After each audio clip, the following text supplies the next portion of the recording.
have to make a commitment, and you have to back up the commitment with action. You know, hope is not a plan of action. I don't pretend that we're going to change all their lives, but I think, you know, if we make a difference in a couple of their lives, it's pretty darn neat. But that's exactly the truth there, but for the grace of God, go on. Hey Floyd, how's it going? I got on a plane, sat right next to a client who graduated from here. She said, I wouldn't be sitting in this seat if it wasn't for Webster Place. And I just melted. And there you are. Restaurants know what their neighbors and communities need, and they are the first to volunteer and lend a hand. It just made sense to give back to our communities.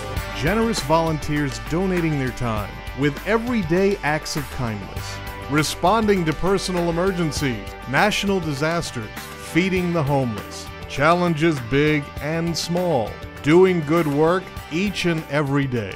Restaurants giving back, one neighbor at a time, enhancing the quality of life for all they serve.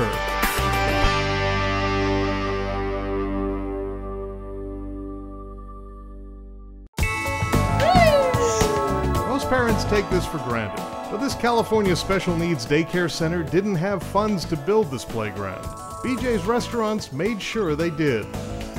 Next thing we knew, we had an unbelievably generous check from BJ's Restaurant. Rob DeLima runs BJ's task force and says his job is easy. When managers and associates suggest a project, he just says yes. I get calls from managers saying, would it be okay if I helped with this walkathon? Would it be okay if I helped paint a house, build a playground? And I always say, absolutely. What always surprises me how passionate and involved team members that work in our restaurants get with the causes that they want to support. 1 million pounds of food go out the door a month. We can't do it without them. BJ's Restaurants last year, they came down and they had to work. They sorted food to feed 200,000 people. We are a public company. We have to make profits. But there's a heart that beats there too, and it's such an important part of our culture.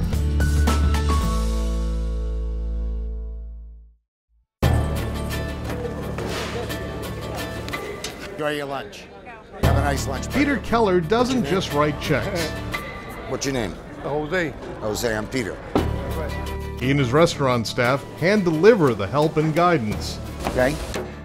Just completed culinary arts school. And here I am submitting my resume to your hand. Okay, let's see what we can do. Peter and all the volunteers from Rod's Steak and Seafood Grill cherish their time at Eva's Village. Just a short drive, but worlds away from the restaurant they call home.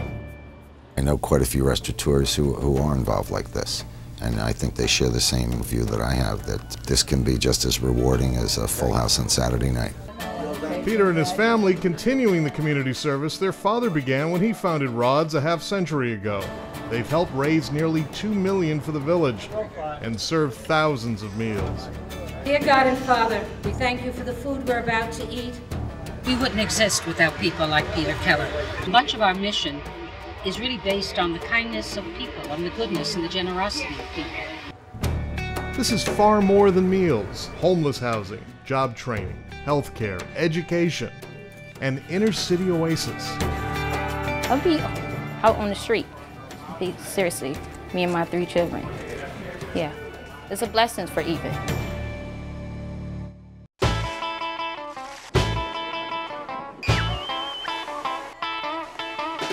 The surf's always been up for Bill Duggan. Even as a child, one of 18 on a poor rural farm, Bill knew how to escape, and he decided to help inner city children who couldn't. Driving back into the city, I was going down 7th Street and went past the old Kennedy playground, and it was all glass strewn, alcoholics, junkies out there, and I see these kids. It was horrible. This is what they have to look forward to in the summertime. So Bill loaded the van with staff and friends and made sure that children who might never see the beach did, taking as many as 40 at a time to his Delaware beach home. It's the kids from the neighborhood, and they get to do something together with a bunch of new people. Their parents aren't around. It's far away. To them, it's like a big adventure. I mean, who wouldn't like that? The restaurant staff has been taking kids to the beach for more than a decade. can't imagine not doing it. They're just allowed to be kids. They just play in the pool all day and go out in boats and see things that they haven't seen before. And that's the real thing, let them be kids. Bill Duggan's restaurant and blues bar is about a mile down the road from the White House. Many of his young neighbors live in poverty. Bill hopes these summer adventures help them find a way out of the inner city. They're like any other kids. They're kids. They got every bit of promise with them, and the only thing that's holding them back is their environment. Oh, I'm really good at this, I did this. There is an amazing amount of therapy in a pepper. What kind of peppers? The string bean, even the chicken laying eggs for breakfast. This is Webster House, a substance abuse treatment community built on post-Revolutionary War statesman Daniel Webster's New Hampshire homestead. The Common Man family of restaurants founder and CEO Alex Ray spent millions turning it into one of the state's only residential treatment centers. Well, the community of alcoholism and drug addiction is insidious, and everybody knows someone, and this place is built to be reachable, affordable. This is not the time when people would open a place. In fact, when they called me, I said, you gotta be kidding me. Everybody else is shutting down, and you're talking about building a place. Alex saw a need for New Hampshire. He thought that this was one way that he not only could give back to the community, but also give back to the industry and those individuals that work for us that are in need. And it's people like Alex that are chipping in, are paying back for everything that the community's given to them. The treatment center, just one of countless charities Alex Ray has championed, from troubled children to cancer fundraisers, volunteers doing something for their customers virtually every day. They're proud to be a part of this place that they constantly know is out doing things, that they're doing good things in the community. Lots of things, every day, every restaurant. Restaurants that cherish their communities. Companies nurturing volunteers, helping neighbors, supporting families who help their restaurants thrive, doing great things for their communities. The 2009 Restaurant Neighbor Award winners.